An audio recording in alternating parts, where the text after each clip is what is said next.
Welcome into TFW Live. We're the best kept secret in fantasy football, and we keep that week one feeling going all year long. This is episode 324, where we're going to be talking all things waiver wire for week 4 with Ryan Weisse from Footballguys and Club Fantasy FFL. But do me a favor right now, hit like on this video. Help us boost the algorithm. We are slaves to our algorithm overlord. So hit the like right now and help us out as we continue to push through here. But also welcome Whisper Nation. How you doing today, everybody in the chat? And of course, I'm here with my best friend, Austin Sear. We've got our producer, Donnie, behind the scenes, live tweeting everything, and Jersey J, stranded on second with Tony Clark, Donnie Tubbs, all of our guys in here.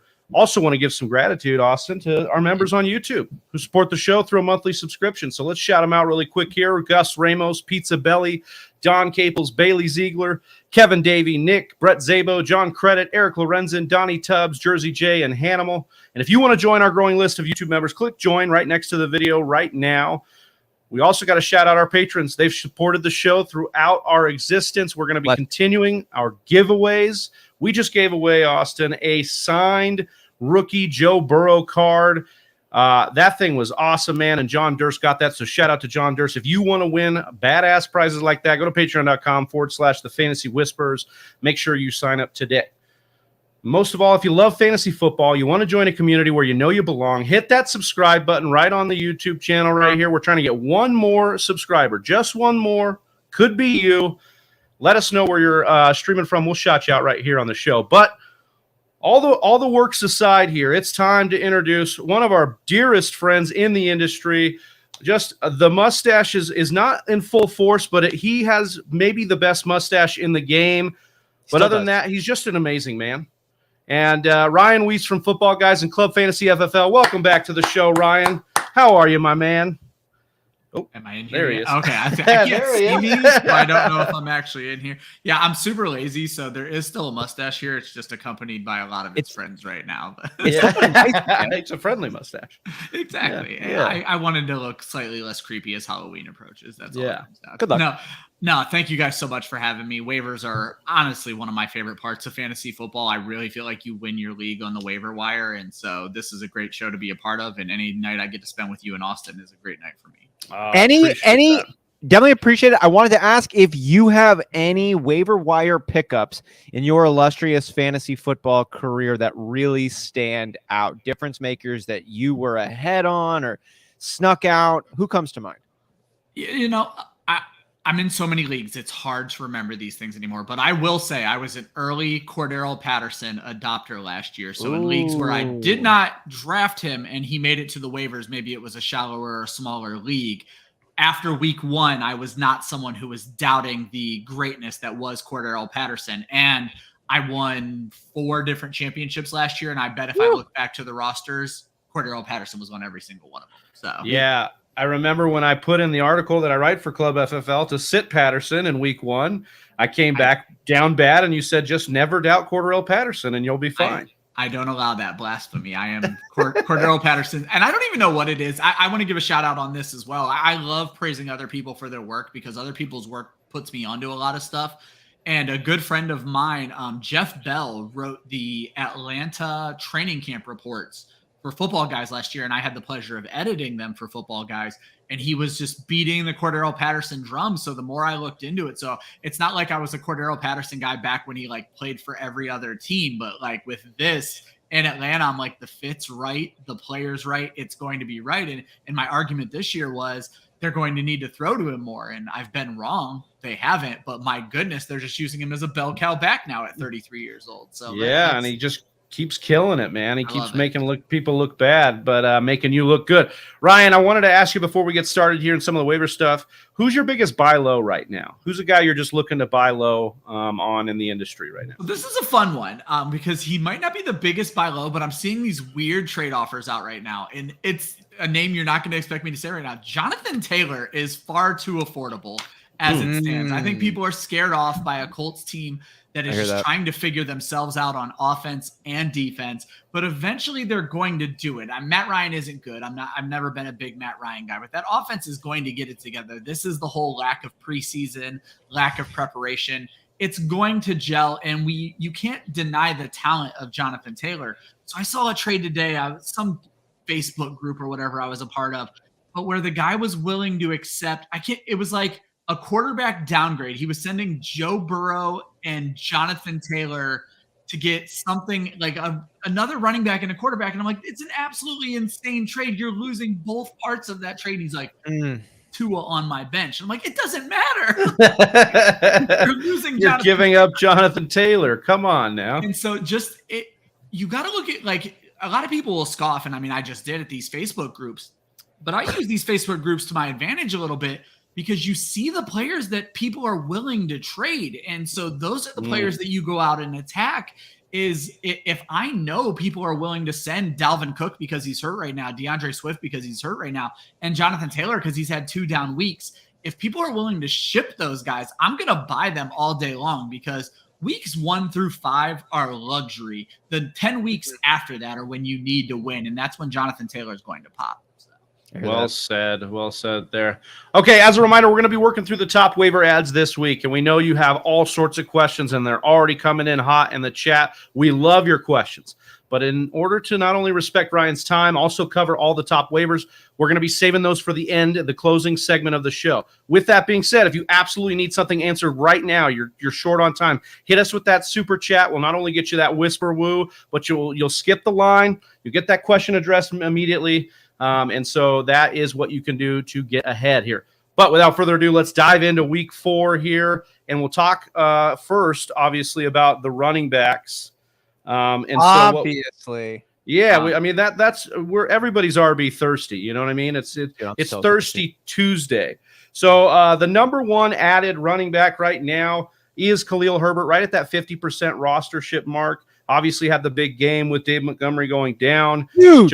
Jamal Williams, 61%. So rostered more. A lot more people were on to Jamal, and obviously he's had touchdowns. He's got more touchdowns than all the top backs right now. I think. Yeah. I think it's a mistake that Jamal Williams is rostered in 60% of leagues. I think that's a big misstep. And now look, they're coming out way ahead. Yeah. Oh, you mean you were anti-Jamal? Yeah, I have a strong take on Jamal Williams. You can find my words on Jamal Williams in a TFW article from years past saying he's about as slow as Windows 95 streaming Netflix. And I stand by that, but he is getting it done, and now he's going to get even more done. That's that offensive line, too. Alexander Madison, of course, 65%. As we go down this list, these guys are just rostered a little bit more. Ryan, I wonder if you'd speak about the climate of these top 3 backs, what you're feeling about in each situation, injury-wise. I know you just said you're kind of buying guys like Swift where they're at, but what do we do about the waivers this week? Well, I'll first want to point out that we did not coordinate, and we are all we're plain black T-shirts. And I think Donnie's even wearing one behind the scenes, too. Yes. We're all mourning today, apparently. All these injured running backs. I was just going to say mourning all of the starters on these 3 teams right now. Yeah, absolutely. So it's funny because I do the waiver article for Club Fantasy, and ESPN ownership percentages are way lower than these. And what you could argue with here is that sharper people are playing on Sleeper right now, so they're on the rosters already, whereas ESPN plays to the masses. These are exactly how I would rank them, to be perfectly honest. Khalil Herbert has proven he can get the job done. And if you remember the drum beats during the preseason, it was that it was going to be a 50-50 split. Khalil Herbert may be more talented and more suited for this offense. They were playing David Montgomery on special teams. These were not the things we expected to hear out of a bell cow back, but then the season pops and all of a sudden they're just feeding David Montgomery every single carry. And I don't want to come off as a guy who's down on David Montgomery. I'm not, but smart people around me are up on Khalil Herbert. And there's no reason to rush David Montgomery back from an injury when you have a guy who can go out and play for 157 or 157 yards, maybe 157 carries, who knows? But when you have a guy who can go out and do what Herbert does, there's no reason to rush Montgomery back. I've heard the reports are optimistic on Montgomery, but for me, Herbert is worth it because I think he's going to end up in a Jamal Williams-esque situation where he has standalone value. He should. Exactly. And so I don't see the reason. So I put in my article, if you want Khalil Herbert, you got to be willing to go 50% fab at minimum, because everybody, and you can see it from this list, he's 100,000 more ads than Jamal Williams. And so everybody is going after Khalil Herbert, so you got to be willing to pay up. My one argument with you on this, Austin, with Jamal Williams, I get the measurables aren't there, but the role is, and the role is important. Me and Josh Hudson have been arguing this for 3 weeks, and we did it again on Monday, where Hudson thinks that Jamal Williams is a trap. Hudson thinks that you should be trading him. And I don't disagree with trading as long as you're trading high. Definitely sell Jamal Williams, because we've seen when Jamal Williams actually slides into the feature role, he's far less effective. And so unless they're going to pepper, you could see a situation where Jamal Williams keeps his role and Craig Reynolds takes over DeAndre Swift's role, where it's still valuable for Jamal Williams, but you don't expect all of DeAndre Swift's points to go to Jamal Williams as well. That's a great point. That's a really important point. I'm not hearing a lot of that even considered, but I think it probably should be, right? Because of all the points you just mentioned there on Jamal, how do you feel the other running back there would assume the Swift role if it was given to him? Craig Reynolds played really well last year. I don't have the numbers in front of me. If I remember correctly, he broke out. Was it Craig Reynolds in the Thanksgiving game where he went for like 100 yards and a touchdown? Something along those lines where Craig Week Reynolds 15 against Arizona. Yeah, 26 carries, 112 yards. There you go. So he had a couple of big games. I like Craig Reynolds a lot as a runner. What I think he fits there, and the reason he's still on the team right now, is he fits the mold of a player that Dan Campbell wants. He's a guy that nobody knows, who fought his way to get on this team, and he runs like a madman when he's out there. He plays far differently than DeAndre Swift, but there's no running back on this team that's going to match what DeAndre Swift can do. That's why DeAndre Swift was a second-round pick, first running back taken in a draft that can or second running back, I guess, with CEH and Jonathan Taylor. So DeAndre Swift is a very talented back. What you're probably going to see is you're going to see Craig Reynolds between the 20s and Jamal Williams inside the 20s. That's, I think, what you're going to end up seeing. Do you think there's a world where Craig Reynolds would maybe beat out Jamal Williams later in the year if he shows enough juice in this span? Or do we? I mean, Jamal Williams is such a coach's pet. I just feel like there's no way he loses any kind of role. I have nothing to add. That's the words that were going to come out of my mouth. Jamal Williams is beloved by the coach, the city, and the world in general. Firing Jamal Williams is a shot at your own job at that point. Right. So. Yeah. Right. Yeah. Probably best touchdown dances, even if they are getting flagged as well. I love it too. One too many throws.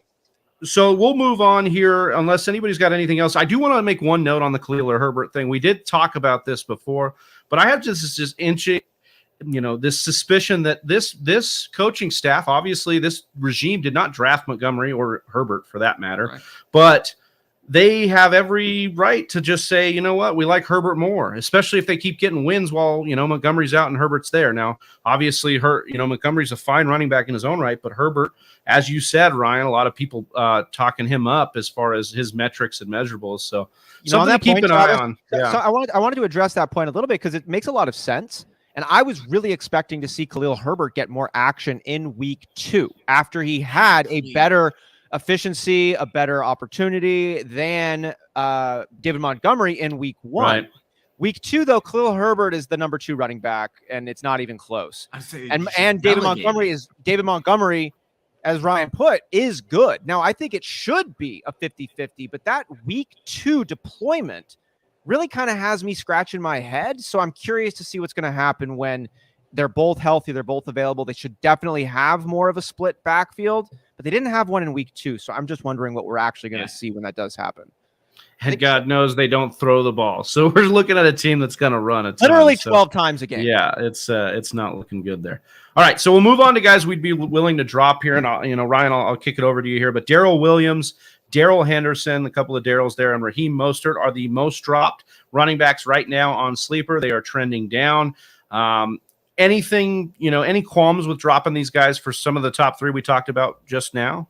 No, and kudos to everybody who didn't add Daryl Williams. Not to toot my own horn, but if you paid attention to how the usage, Daryl Williams only played when James Conner wasn't playing. Eno Benjamin was the guy to roster out of that situation because he was playing alongside James Conner, and his role was going to stay the same with or without James Conner. So hopefully they didn't blow a lot of fab to get Daryl Williams, but the second James Conner was active, Daryl Williams has no value in fantasy whatsoever. The one touchdown he had was his singular red zone touch of the entire season at that point. Whereas Eno Benjamin's touching the ball 8 to 10 times a game, and that's the best you can hope for. I completely disagree with dropping Darrell Henderson at this point. Yeah, me too. I was wondering if Austin was going to come in on that too, because I just think it's a little bit premature to be dropping guys that, you don't do that. Sean McVay, I think, is honestly enjoying fucking with people just a little bit when he has spoken on being, fantasy manager's worst nightmare or whatever. If you're going to go ahead and vocalize anything in that arena, even close, it's in your mind, it's in your subconscious. And he has shown a propensity to go back and forth between different running backs.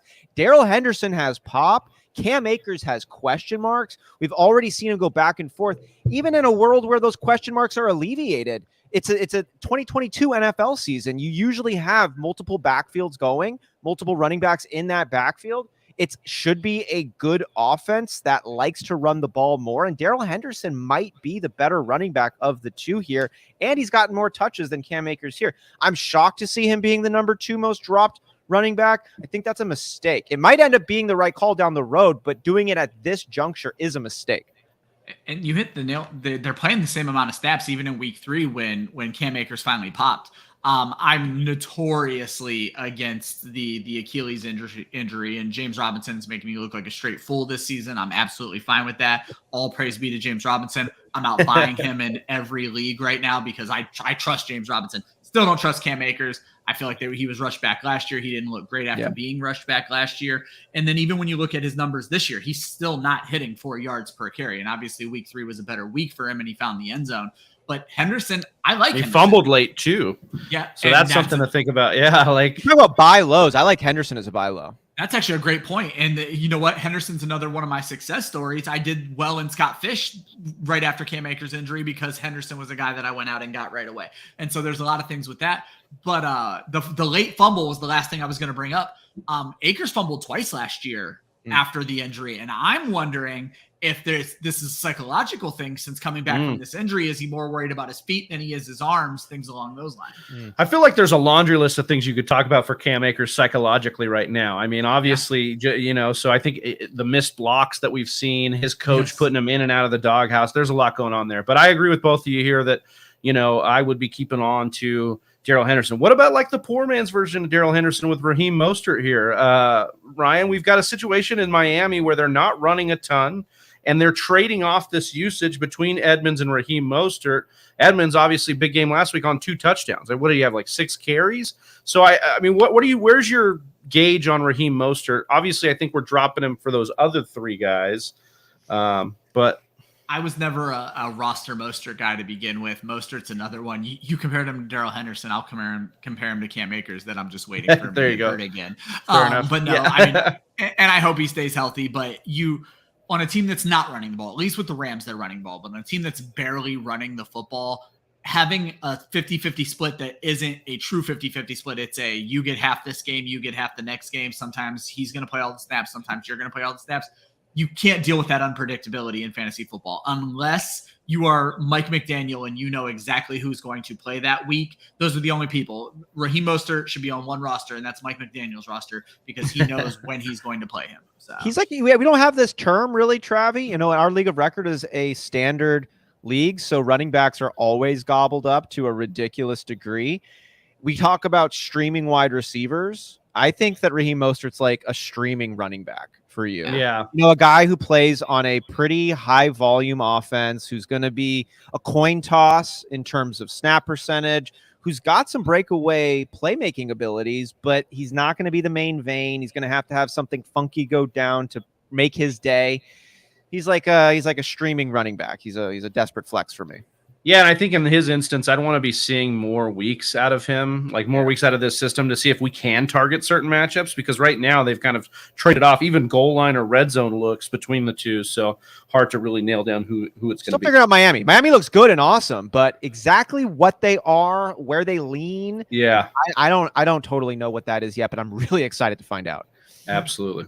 All right, moving on to the wide receiver position, we've got Mack Hollins as the number 1 added after the massive day that happened, not only for Mack Hollins but against Austin in our listener league. So I was wondering what the vitriol was, bro.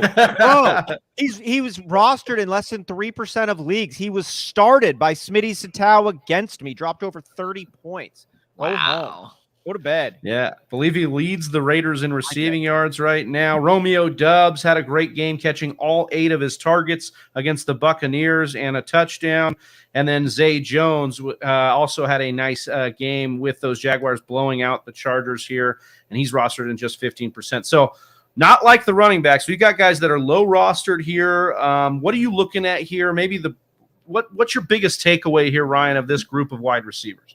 The biggest takeaway is the takeaway that I've seen our girl Lindelians beating the drum beat for is flip this one on its head. Zay Jones is being just disrespected in fantasy football right now. And I get it because we weren't sure if we could trust Trevor Lawrence. We weren't sure what this offense is going to look like. But Zay Jones is pretty clearly the second favorite target on that roster. And I mean, Marvin Jones is still involved, but Zay Jones at 24 targets through 3 games, 8 targets a game, just found the end zone, 173 yards, so just under 60 targets a game on an offense that looks like they're opening up and they're going to pass the ball a lot. We didn't see a lot of great wide receiver play under Doug Peterson in Philadelphia because he had the tight ends he could lean on. He doesn't have that here. Evan Ingram is involved, but not nearly as involved as like Dallas Goedert and Zach Ertz were. So you're going to see better wide receiver play. So I get everybody figuring it out. Out of these 3, it's Jones that I'm targeting because you need to chase constant volume. And I don't think Jones has hit under 5 targets yet at some point this season, or maybe it was 4, but they're using him every single week. His role is only going to expand. This is something I've been saying, and I don't know if Trevor Lawrence made the cut when we get to quarterback, but you need to get a hold of Trevor Lawrence now if you're going to get a hold of him because he is still learning this offense. And 5 weeks from now, when he knows this offense, Trevor Lawrence is going to probably be a top 10 fantasy quarterback. And his 3 weapons, Zay Jones, Marvin Jones, and then, of course, Christian Kirk, there's something you're going to want pieces of. Get your Zay Jones right now while he's available in 85% of leagues. I'm a big Zay Jones guy. I'm willing to blow anything except for the top waiver priority. If I'm 2 or below, I'll blow it on Zay Jones this week, and I'm probably willing to go about 33% fab. Like, I want Zay Jones on my team. Austin, we're Packers fans here. What's your pulse on Romeo Doubs? We obviously had Watson out late with the hamstring. We had Watkins who went to the IR. We've got a banged-up Lazard, a throwing-up Lazard in that game. It looked like basically Doubs got schemed for the scripted plays, and then we kind of, Tampa maybe did some adjustments. We didn't really hear from him a ton after that. How are you feeling about Doubs, though, here? Big day for the rookie. I'm feeling like Doubs in deeper formats needs to be rostered. Absolutely. I think, though, people who are expecting Mondo performances out of Doubs are going to be disappointed. I think he's going to be involved a lot, but I see him, Jacoby Myers comes to mind of last season. I don't think we're going to see a ton of deep shots go in his direction. We look at his, 8 targets, 8 catches. You love that. 73 yards. That's netting him 9.13 yards per catch. He's got that sub 10. It's not awesome. I don't know. I just think you're going to have to temper your expectations. I don't think he's going to have a lot of blow-up games. I think he's going to be predominantly touchdown dependent, and I don't feel confident yet saying that he is going to be the preferred red zone target for Rodgers. The upside is he might be. He could have that role because this cast of wide receiver misfit toys is still littered with question marks. Tunyon's like the only familiar face. Sammy Watkins, we had some hopes for. He's on the IR. I think Christian Watson is the key to the Packers' ultimate success. We've talked about how he is the only one with the physical capabilities to stretch the defense and take the lid off. But this is the second injury now that he's had.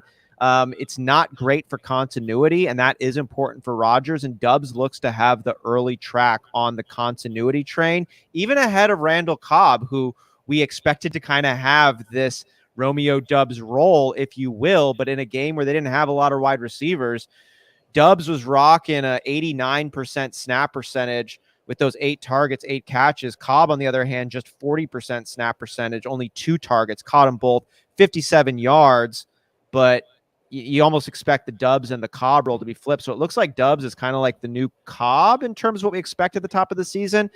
With the volume, hooray, but then also kind of with the low yards per catch, not as yay. That's how I'm feeling about Romeo Doubs. Let me ask you guys this as Packers fans, though. So I was able to watch the primetime Packers games, and I'm guessing you guys watch them more than just red zone and things like that. So I noticed in the primetime game, they had specific plays drawn up for Sammy Watkins, and they were working, and they didn't have a problem going back to them. Did Doubs assume that role this week, or was it something completely different? Because if he's assuming, I was actually on Sammy Watkins. Like I after watching that game, I was like, they want this guy involved, and you're not going to completely change your game plan. So if Doubs is taking over the Watkins role, it's very interesting. Yeah, so we had a lot of beats come out today too and say that Doubs is on a track right now is a good bet to be the one. But again, the one in this offense, to a lot to what Austin was saying, could be rotated out if they're all healthy. Now, none of them are healthy. So honestly, Doubs is a little bit of a short term and maybe a long term, because if in the short term he gets there with Rodgers, he'll have more long term value because he'll have this trust that we like to throw around, like as if Rodgers could trust anyone. But I think the situation with Doubs, I like what you said there about scripted. LaFleur is an excellent scripted coach. I mean, we come out and score on first drives a lot. We come back after losses and score on first drives a ton. So that's kind of what we saw with the Chicago situation. That was a good defense that Doubs went out and got that done against. And they made adjustments. They quieted him down a little in the second half. He also had one that he was tackled on, and it was just barely tackled on. He would have exploded for, I think, the rest of the way. So there is some upside for him. I think out of these guys, he's at least tied to the best quarterback. I hear you on Zay Jones. I think Zay Jones gets the volume battle, the snap battle. He wins that against Doubs. But I think if I'm going for upside stash, I'm kind of putting Doubs here because I think that there could be a role to him actually being the number one. I mean, ankles don't go away typically. That's what Lazard's dealing with. And then we've got the situation with all the soft tissue stuff with Watson. So this is just something where if Doubs is just a guy that's like, I'm healthy, I'm here, I'm available, and that ends up being good. Doubs could be like that guy that is, just hangs out in the friends group and is always there. And, I'm thinking of a romantic relationship where two people have known each other, through middle school and then high school. And, I'm thinking of Corey Matthews in Boy Meets World with Topanga, where you grew up, you're in the same classroom, she's way out of your league, but you just keep doing your thing. You keep showing up, you keep earning trust, you keep being an all right guy. And then all of a sudden, before you know it, you're married to the hot chick.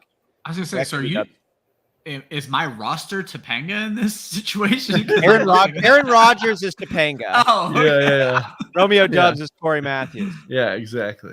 All right, so we'll talk about the droppables here. And at the top here is a guy we've been getting talked about for 3 weeks now, and that's Darnell Mooney. And I am personally on the board of dropping Darnell Mooney at this point, but I'll pitch it to you, Ryan, here. We've got Darnell Mooney, Robbie Anderson, Cole Beasley. Any input on dropping or keeping on to Darnell Mooney? Real quick before we jump into Ryan's astute point, I know he's about to drop. We got to go ahead and honor Jersey J coming in here with the super chat. Gonna go ahead and have to hit him with a little whisper. Woo! You know how it works. So he wants to know here, Ryan, if you drop Gainwell for Reynolds until Swift returns. So I will say Gainwell, I had Gainwell on a ton of my rosters. I bought big into the Gainwell hype like everybody else. And Gainwell is the guy I'm looking to drop in a lot of leagues. I don't think I would go as far. I mean, he's only had 10 carries through 3 games. But if Miles Sanders goes down, it's very debatable for me just because we don't even know if Swift is officially going to miss those 2 games yet. It's been rumored. Yeah. So at this point, I would probably hold Gainwell. Let's be perfectly honest. Craig Reynolds is very likely going to be on a free agency for you on Friday once you actually realize what's going on with DeAndre Swift. So I don't think you need to rush to get Craig Reynolds. I'm going to be very interested to see. Craig Reynolds didn't even make my own article, and I'm a big Craig Reynolds guy. Yeah. So Craig Reynolds is someone to watch, but he is not someone I'm waiver prioritizing at any point yet. Would you prioritize Algier or Rashad White as a drop candidate ahead of Gainwell, or would Gainwell be the number one to drop amongst these 3, White, Algier? No, out of those 3, it would definitely be Gainwell because you've seen the path. I like for guys where I've seen the path. And even if Miles Sanders were to get hurt, we don't know the path for Gainwell because Boston Scott's still there. Yeah. And their quarterback, Jalen Hurts, is their best running back. We've said it for years for Buffalo. It's the same thing that's happening in Philadelphia. Whereas if Leonard Fournette goes down, Rashad White could be a league winner when this whole thing is said and done. And Tyler Algier is super interesting because I don't think Cordarrell Patterson is going to get hurt because they don't use him in a way that he's likely to get hurt. They got to figure out what they have in Tyler Algier. I mean, you spent the draft pick on him. you're a team that, I mean, you're playing out of your mind right now, but you're a team that's not going to do anything this year. And Cordarrell Patterson's 33 years old. You're going to keep him involved in games you're involved in, but I think you're going to start seeing Algier involved a lot more in second halves as Atlanta comes back down to earth. But kudos to Atlanta and their Falcons, because they are playing, like I said, fantastic football right now. They've kept it close in games they shouldn't have kept it close from, and then they still win in Seattle, which is big. So. Yeah, that's a good point on the environment in Atlanta and how that could change for the running back system. Plus, them just needing maybe to funnel targets to CPAT like we thought they might at the beginning of the year could mean more. They still have no wide receivers. I mean, to be perfectly clear, it's Drake London who looks fantastic. It's Kyle Pitts who's finally getting involved. But there is a legit situation where Tyler Algier is the starting running back and Cordarrell Patterson moves to the slot, which I actually think it's something I've been preaching this entire time. I think it's their best possible offense. Yeah, I could see that as well. All right, really quickly here, just on the drop list here, are we okay dropping Darnell Mooney, Ryan? Yeah, I was going to say, the other two shouldn't have been on your roster more than likely. Trusting Robbie Anderson is just a fate made for fools at this point. We all jumped on it after the first week of Baker Mayfield, but Darnell Mooney's the questionable one. So I got some sideways looks on Monday when I said Darnell Mooney is a full drop candidate. And the long and short of it is the situation has to make sense. The three guys that we listed before, Zay Jones, Romeo Doubs, and Mack Hollins. Mack Hollins is the questionable one. Jones and Doubs, I'm dropping Mooney for every day of the week. Mack Hollins, I'm actually not against Mack Hollins. I'm sorry, Austin. I'm not against it overall. I'm not either. I'm against Smitty's cap. Well, the knock on Mack Hollins right now is, he did what he did because Hunter Renfrow was out, but he also had 8 targets in week 2. And he's playing 56% of the snaps. He's the legit wide receiver 3 on this football team. And it's a team that's going to have to throw the ball a lot. They're 0-3. And obviously Devontae Adams, Hunter Renfrow, and Darren Waller are going to get theirs. But that still leaves targets for Mack Hollins. And so I don't hate Mack Hollins. I'm probably not dropping Mooney because I view them as the same. So that should tell you what I feel about Mooney if I view Mack Hollins and Darnell Mooney as the same right now. So. Yeah, bad days. I mean, if you throw the ball 11 times in a blowout loss, when are you going to throw the ball? He's a streaming guy now at this point. If you've got a good game script, you're expecting a weak corner. Darnell Mooney is still the number one option. I mean, 94%, 90%, 90% snap share. I'm going to reverse this on you, though, because that's the exact story of why we should have started him against Houston, and it didn't work out. So. And if Justin Fields and them figure it out and they start throwing the ball a little bit more, fine. But that's a lot of ifs and a lot of needs. And need too many outs to happen for you there with Darnell Mooney. On the tight end position, I can't believe it's come to this, but Tyler Conklin is the number 1 added tight end, and he's the number 3 or number 4, depending on what format you're in, tight end, based on scoring right now. He is top 5. David Njoku gets back on the radar with a huge Thursday night. And then we have Jake Ferguson as the backup to Dalton Schultz as he deals with his knee injury as the 3rd most added tight end.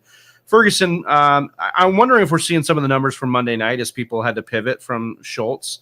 So that he might be just like a no name here. But out of the two here, are we leaning with Njoku and his athleticism, or are we leading with Conklin and the volume, even though we know Zach Wilson is coming back to this offense? But not only do we know Zach Wilson's coming back, we know that Conklin isn't going to ever be better than the 4th option on his own offense. Because if you look at the running backs as a conglomerate, he's behind the running back position, he's behind Garrett Wilson, and then he's behind Elijah Moore still. Because everyone's down on Elijah Moore right now, but he's maybe still Corey being Davis targeted. Yeah. And then you could even throw Corey Davis in there. That's what I was going to say.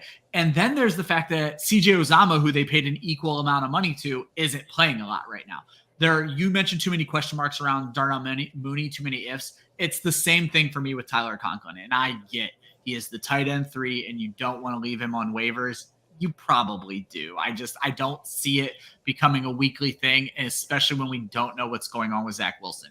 If I'm streaming this week, Pittsburgh is technically good against the tight end, but we just saw David Njoku beat them. But if you watch that game, the plays where Njoku won, he was lined up in the slot a lot, and they're not going to line Conklin up in the slot. He's out there because he can play in line. So it's definitely Njoku for me. Atlanta notoriously not great against the tight end, and Atlanta does really well with their outside corners. So those corners are going to be on Donovan Peoples-Jones and Amari Cooper. I think Njoku can eat again this week. Like it. Any takes here on the tight end for you, Austin? Or are you kind of easy go with the tight end as well? I tried to tell Scott about Tyler Conklin in the listener league when I didn't pick up a tight end until after the Labor Day had come and went the day before kickoff. Who's also going to get it as tight end? I'm going to get Tyler Conklin, top 5. That's who I'm going to get. Hey, no, I'm not going to trade. I'm not going to trade you Hunter Henry for Tyler Conklin, Scott. That offer's gone. So enjoy yourself. But one thing I'll throw out there, and this is a fallacy in fantasy football, is if you go get Tyler Conklin right now, you don't get those first 3 weeks points. That's not how fantasy football works. Like points for so sure. You're playing with him now, and I just don't see the buy-in. If you did what Austin just described, chef's kiss. But you got to be ready to, when you play with these outside of the top 6 tight ends, when you play with these tight ends, you have to be willing to move on. And Tyler Conklin, I'm not even saying it needs to be this week, but don't hold him for too long, because once it gets bad, it's probably staying bad. Yeah. I see these questions just popping off in here. We are about to get to those. We just got to get through the quarterbacks here, and we'll talk about these droppable tight ends as guys that are being dropped. Logan Thomas, Irv Smith, obviously Taysom Hill a little bit banged up, but not playing snaps. Any qualms with dropping these guys here? Ryan? I don't think any of the 3 of them should be dropped. Not even for David Njoku. Logan Thomas had a bad week against Philadelphia, but Washington had a bad week against Philadelphia, and Logan Thomas is the tight end in that offense. Irv Smith, again, another bad week, but Justin Jefferson had a terrible week.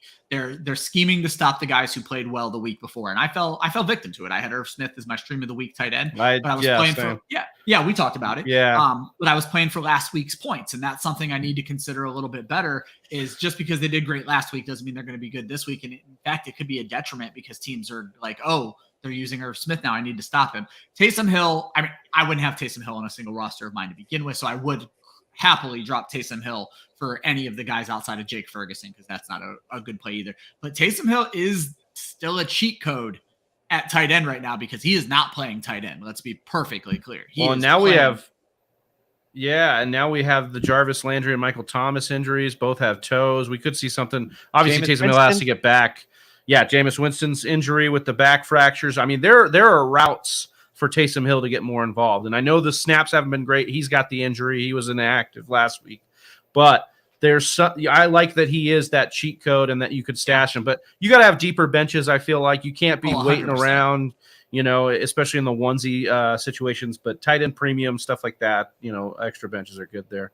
All right, we'll move on to the last position here, quarterback, before we get into some of these great questions.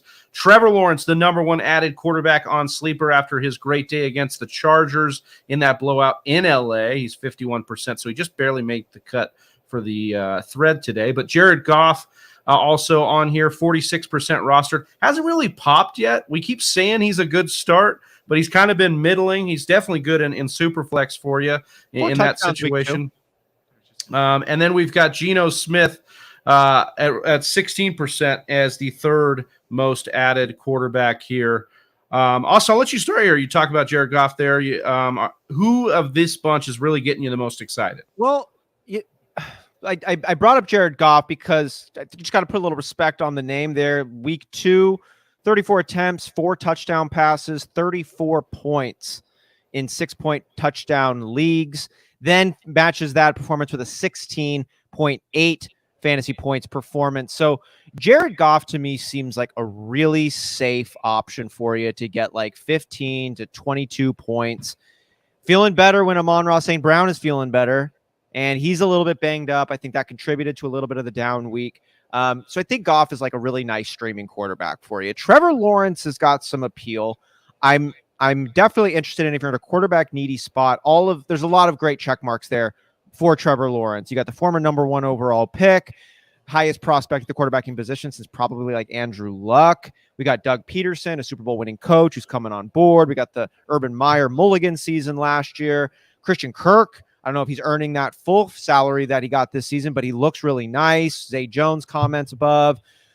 Great talent at the running back position there in ETN and James Robinson. So he's got a lot of pieces to keep it going. I just kind of want to temper some expectations on Trevor Lawrence. I think he's going to be like, we said it before, 270 yards, 2 touchdowns. I think that's what you kind of average out seeing. I don't think we get like a 400-yard, 4-touchdown type of quarterback out of Trevor Lawrence this season. But I think he's got some upside, and I think as the season progresses, you're going to see his efficiency maintain and maybe some volume increase. Geno Smith is whatever. I want to see them lose, and I don't mean that in a bad way.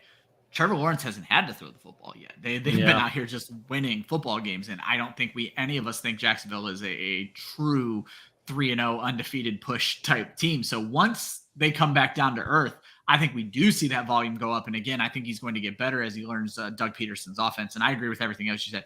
I made it a point in my article to say I'm only listing 2 quarterbacks because I believe you should stream the position if you're looking at these guys anyway. So there would be no third quarterback on my list that I'm looking to spend fab on. I would wait and see who's a free agent tomorrow. And those are the guys I'm going after. However, Trevor Lawrence against Philly, Doug Peterson, if anyone knows this Philly team, it's Doug Peterson. And so I'm very interested to see Trevor Lawrence against Philly. I don't know if I'm comfortable starting him yet this week. I mean, in Superflex, Philly obviously looks you're good. starting him. Yeah, as I said, Philly's defense coming alive, 9 sacks last week, and I've been hyping this Philly defense for a while. To be honest, if I'm looking for a play this week, I'm actually probably leaning Jared Goff against Seattle because it's at home.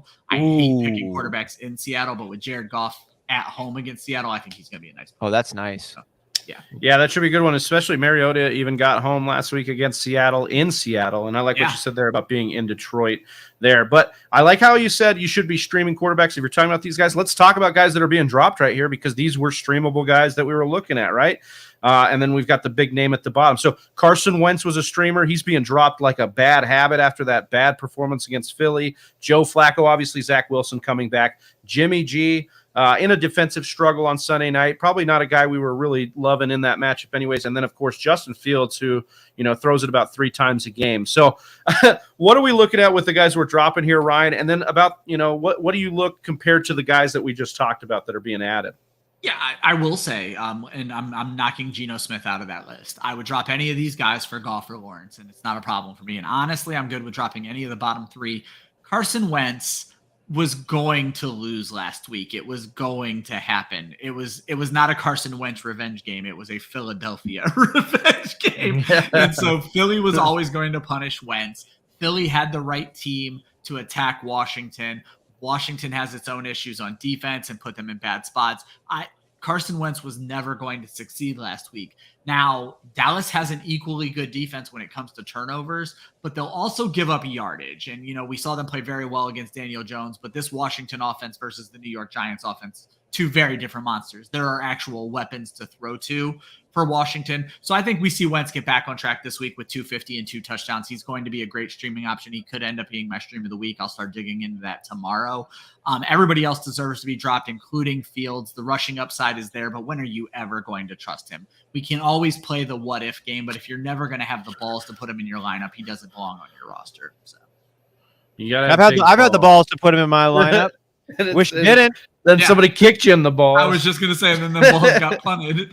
Balls hurt. Man. It looked like the balls from the Miami punt right into somebody's butt, dude. There's like the worst. Yeah, I agree with most of that there. I think trusting Wentz, I was screaming, it's a trap door coming, but there were so many options. Yep. There's so many options, though, too, that we were pivoting from. Brady was one. Some of these guys, Russ Wilson, and it's like, there's so many environments right now in the late quarterback that are just not turning over new leaf. The streaming quarterback might be the most important thing this year so far because of the issues that we're seeing with Aaron Rodgers and Tom Brady and Dak Prescott and now the Tua injury. Like there's so many weird things going on at the quarterback. It reminds me of the U.S. economy. The rich just keep getting richer with Lamar Jackson and Jalen Hurts, and then we've got all the trash at the bottom. Allen. So, Josh Allen. We were all laughing at the morons who took a quarterback in the first 3 rounds. They're sitting pretty right now. We had Z on the show yesterday, and he said, I don't care where I'm drafting in redraft formats next year. I'm taking Jalen Hurts with my first overall pick. And there you go. Yeah, that's funny, man. I know you're being a little hyperbolic, though. You might wait a little bit later. And he's like, no, I'm not.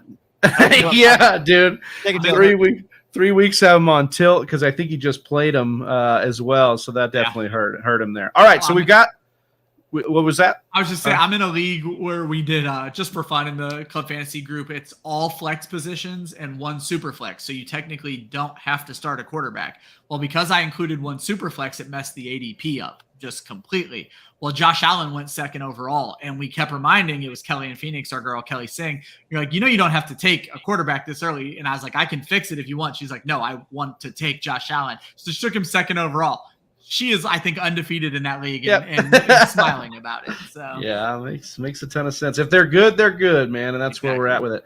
And we've got about 14 minutes here, so we'll work through some of your guys' questions here. We appreciate everybody in here. I think Stranded just wants a little opinion on what he did here. He picked up Hollins, dropped Landry, picked up Trevor Lawrence, dropped Wentz, picked up Zay Jones, and dropped Evan Ingram. Guys, are we okay with kind of the way he constructed the roster with these moves? Sure. Yeah, maybe not Landry for Hollins, but you're not going to play either one of them. Zay Jones was your best pickup at wide receiver anyway. So, is there somebody else other than because he might be saying that he's trying to order these, maybe? Oh, if I'm ordering them, I'm putting Zay Jones at the top, and I don't care what you do with the other two. Zay Jones or die, he says, right? Yeah. Stranded on a second with Tony Clark says, sitting through a hurricane here in West Florida with TFW. Safe. Prayers up, man. Safe, yeah, prayers up and safety to everybody out there dealing with the hurricane. We know a bunch of us, or a bunch of you guys on the East Coast are dealing with that. So, just lost Swift. Any running backs besides the obvious handcuffs that could help me out? So I wanted to actually ask you guys about Justice Hill, who's been seeing some decent run over there. Obviously, Dobbins coming back, but 2 back-to-back weeks now, Justice Hill's had over 5 yards per carry. Any interest at all in deeper formats? You're kind of RB stash here for Justice Hill, Ryan? I feel like we've played this game with Justice Hill before because he's gotten the hype a little bit. It's just the issue is Justice Hill's best ability is as a receiver, and they just don't use their running backs that way. So. One guy I'll throw out there who does get used that way, and nobody wants to play him until you have to play against him, and that's J.D. McKissick. He's probably out there for you in a bunch of leagues. Everybody saw Antonio Gibson take a ton of receptions in week 1. I think he was 10 targets, 9 catches, something like that. It immediately shifted back to J.D. McKissick in week 2 and 3. So clearly Ron Rivera saw something in week 1 where he's decided he is giving McKissick back the pass catching role. And the bigger worry is what happens when Brian Robinson comes back. But here's the thing. Brian Robinson's likely coming back right around the time you're going to get DeAndre Swift back. So I don't think it's anything to be worried about in your specific situation. So J.D. McKissick, a guy who has 16 targets over the last 2 weeks, and targets are what you want out of these like weird streaming backup running backs. Yeah, trying to fill that RB2 hole. Sometimes that's all you need. Selling Jerry Jeudy, Austin? What do you think about that? What kind of value are you going to get for him? Why are we selling him right now? Why now?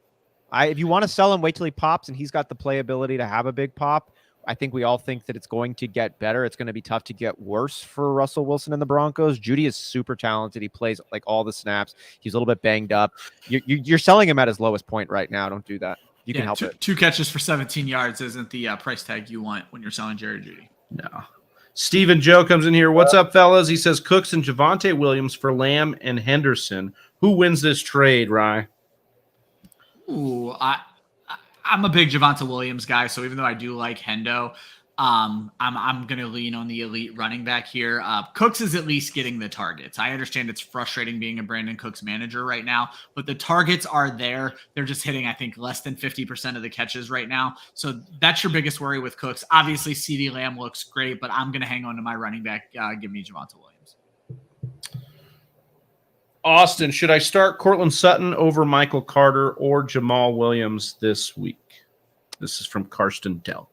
I would personally. I like what Sutton brings to the table. I think that rapport between him and Russell Wilson is only going to get better. I think Russell Wilson will be able to optimize what Cortland Sutton is bringing to the table. I think Michael Carter does lose work as the season moves forward. I like Jamal Williams this week, but I think Ryan brought up a lot of great points on why Jamal Williams in a feature role might not be your favorite position for Jamal Williams. Yeah. We've seen it too many times in Green Bay, too. If Aaron Jones sat, you're like, oh, fire up Jamal Williams. And then it's like, 5 points. Cool. That was awesome. Yeah. Francis, how are we feeling about P. Ryan? So before I kick it to you, Ryan, I saw a lot of his snaps and usage came when they were blowing the Jets out. Is that how we feel this was? Just kind of taking the load off of Joe Mixon at the end? 100%. I mean, we're too quickly abandoning some of the preseason reports, and the preseason reports had Chris Evans working ahead of him. I think in the long run, Chris Evans is going to work ahead of him. P. Ryan is fun. If you're the Mixon manager, I fully endorse going ahead and adding P. Ryan if you have the roster spot, but there's no reason to have him on a roster otherwise. Karsten Delk coming back says, how is Lamar Jackson going to do against the Bills? Should I start Carr instead? Absolutely not. Never. Basically, every secondary and defensive back for the Bills is hurt right now. And even their rookies they got in there, I don't think give got hurt I don't as give well. a fuck if they were going up Yeah. against the Westerosi Army, dude. I like Lamar Jackson's ability to rise to the occasion. We said it last year. Lamar Jackson is that dude. And I think he is the best athlete, the best competitor on the field, no matter who is on the fucking field. So I don't give a shit who he's playing up against because I think he rises to that occasion. I think he's going to overcome challenges and do magical things like we've seen Lamar Jackson do so many times in his career. Yeah, just 9 speaking yards a carry right now.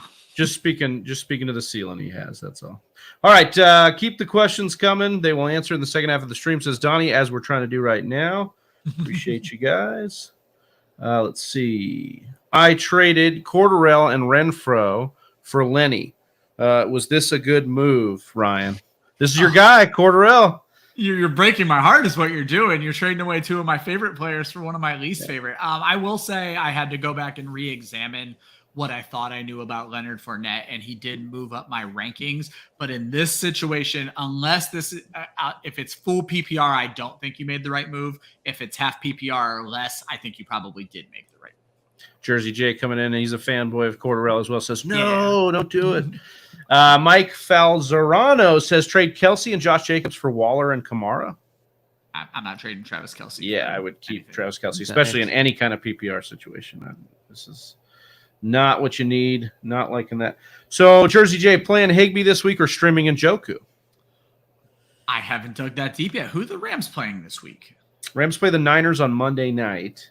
Yes, Njoku over Atlanta. Yes, I would. Higbee came down to earth a little bit on the target share. His snap share still stayed at 94%, where it's been at 98% or 94% in all 3 games thus far. But that target share did come down to earth. 11 week 1, 9 week 2. You're like, oh my God.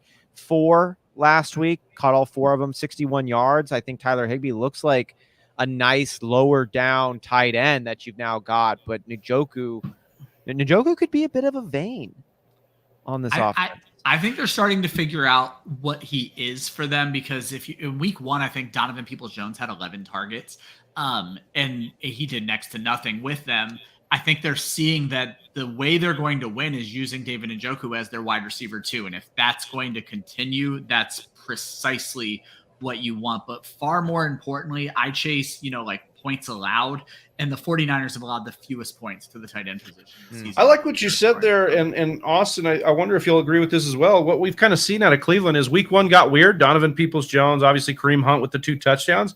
The 2 weeks since then, we've seen them go to their studs, Amari Cooper, Nick Chubb, and now David Njoku. Maybe we'll see more of that going forward as kind of the big 3 that gets this offense going. Stranded on second with Tony Clark. I traded Amari Cooper and received Darren Waller, 10-team, full-point PPR. I have Waddle, Cooper, Jefferson, Landry, and Curtis Samuel. I had Ingram at tight end and wanted an upgrade. Was that a win trade for me?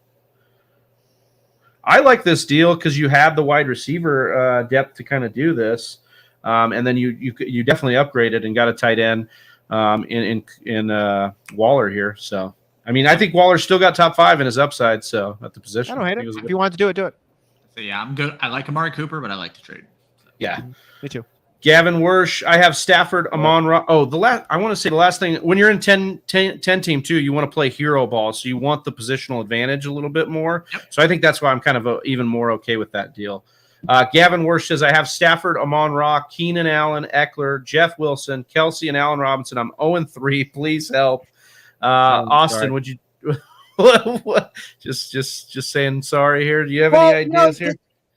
This is one of those things where you don't get weird and don't get stupid and sometimes it just doesn't come together at the right time, but you're not going to trade for diminished pieces just because you think someone's on a little bit of a hot streak. Kelsey is phenomenal. It's him and Andrews at the top, and that's really it for me. Jeff Wilson is getting a lot of the work. Eckler is kind of a bummer. If you could get someone, for me at least, I've got concerns on Staley, the head coach, on this offense. I'm not as high on the Chargers as I was coming in. You might be able to find someone who's still got hard eyes for Eckler, and you can get a RB1 price tag type for him. That's where I would look at. But I think Amon-Ra, this looks like a wide receiver 1 when he's cranking out, and you got him way lower down in your drafts. Keenan Allen, I think, will be fine when he's back in action. Kelsey, same thing. Allen Robinson, if you could find some buyers. Stafford, if you could find some buyers, I'd be interested on that. Eckler, if you could find some buyers, I'd be there. I like the other pieces, though, me personally. Ryan, you feeling the same way? He says his bench is Boyd, Tua, Claypool, Etienne, Palmer, McKissick. So the issue you have right now is Allen Robinson is not a weekly start option. You guys had mentioned earlier that Darnell Mooney is a stream option. That's how I feel about Allen Robinson. Allen Robinson is not a full drop for me. He is a wait out the best matchup, wait and see. I actually like Tyler Boyd. I like him a lot this Thursday as well. So I would probably slide Boyd into my offense over Allen Robinson. You probably would have won last week because Boyd had that long touchdown at the end of the game and Allen Robinson once again did nothing for us. But obviously injuries have hurt you. We don't know what Stafford is. You haven't had Keenan Allen yet. You just lost Amon-Ra in a game where he should have absolutely feasted. So there's a lot working against you right here. But Travi kind of hit a nail on the head. Eckler is a guy right now that if the right deal is there where I can get a running back and another wide receiver, I'm willing to move Eckler. I just don't know who the running back is. Like a lot of the interesting deals around Austin Eckler right now are for James Robinson because the James Robinson owner is terrified. So we talked about Fournette, and before we got on the show, I was entertaining a Fournette buy low kind of situation. Some sort of deal with maybe Fournette plus for Eckler. Yeah, I wouldn't be mad at it. I wouldn't be mad at it. I think the volume you're seeing out of Fournette should mean more points going forward here. I think that's a great trade. Guys, Eric is asking, should he trade Singletary for Pat Freiermuth? I'm going to say no here, especially after we've seen the best game for Singletary. Anybody want to go get Pat Freiermuth for a running back? I was going to say, I don't trade running backs for tight ends. Stream the position. No, don't do this. Jai M says, should I trade away A.J. Brown and D. Monty for Saquon and full point PPR? This is an interesting deal. That team makeup plays into a trade like this so much because obviously Monty to Saquon, enormous upgrade, especially over these next 3 weeks to 6 weeks, depending on what happens with David Montgomery. But A.J. Brown is no joke himself right now. So if you're already getting those points out of A.J. Brown and you already have Diggs and Cup starting, but I imagine you have a flex. If you have Diggs and Cup, give me Saquon. Oops. Yeah, I think ask for something else back though. Is he saying he's got London or Olave? This is starting because this is the same guy. He'd be moving A.J. Brown out of the lineup and because he's got these London or Olave. Yeah, and you get Saquon. D-Hop. Yeah, I'm kind of in on getting the Saquon side of this. Yeah, I think Saquon's back though. Travis, you talked about it last night on the watch party. Saquon's one of the few guys that is pretty much game plan proof. Yep. He should be in on your 2-minute drill. He should be in on when you're up, when you're down, when you're everything in between.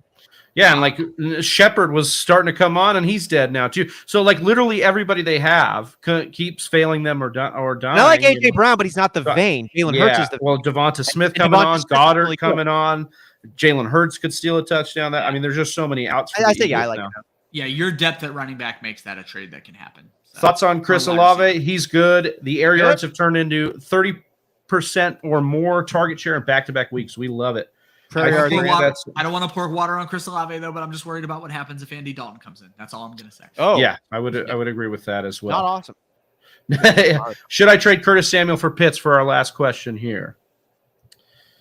I have Ertz. It doesn't matter. Pitts is a far better asset than Curtis Samuel. Yes. Yeah. 100%. But it'd be nice Jamal. Yeah, exactly. I think that's why you signed Curtis Samuel. Yeah, exactly. Jamal Williams or Herbert with first waiver priority. I'm going Herbert here. I think he actually has a shot to win the outright job here. Correct. So that does it there. You hate David Montgomery. You hate him so much. Well, Jamal Williams is just going to never win the job from DeAndre Swift. Herbert could do that from Montgomery. So that's just the difference. It's not about hating him. He's fine. They don't have an allegiance to him. All right. Week 2. Yeah. Sure. I like Khalil Herbert rest of the season. You're right. I'm agreeing with you. Yeah. I don't think you are. It feels like I don't think Khalil Herbert is going to take the job from Dave Montgomery because David Montgomery is actually a good running back. Jersey J, go get Josh Jacobs. I saw the question.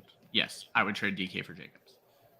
All right, so he's in on that one as well. All right, Ryan, let the people know what you're working on. What's the next thing coming out for you and where they can find you, my brother? So basically all of my work right now is going on at Club Fantasy. During the season with Footballguys, I participate in their consensus DFS rankings, and then I participate in the weekly roundtable once a month. So you're not going to find a ton of my work over at Footballguys, but if you look at their DFS rankings, you'll be able to see who I like and don't like for DFS every week. But at Club Fantasy, I do the waiver article and I do my streams of the week. So my waiver article dropped today and my streams of the week will drop Thursday. You'll find all of my work at the Fantasy 5.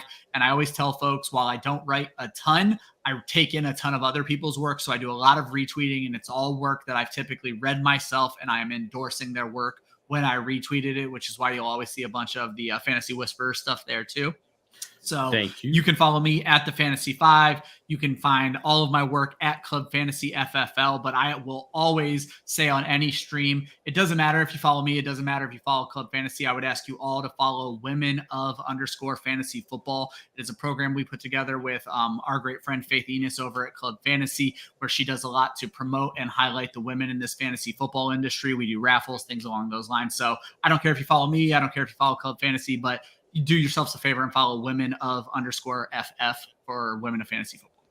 Love it. And that is actually great timing because one of my favorite women in life, Lisa Bentley, is asking, left Khalil Herbert on my bench this week. Have Harrison Elliott starting. Do I start Herbert flex option? I have Lazard in my flex. Yes, Herbert over Lazard. All right. Awesome. Well, thank you very much, Ryan. Thank you very much, Whisper Nation. For Austin Sear, for Ryan, for Donnie Tubbs and Johnny Game Time Hicks, I am Big Travie, and we are the Fantasy Whisperers, and we will see you on Friday or on Thursday. Peace. Right here. Look at you go. You made it to the end of another one of our videos. Hey, if you still have some questions, I totally understand. Or you just want to join an awesome fantasy football community, head on over to our Discord chat. Link is in the description below. And if you're still not sold on us, check out one of these videos.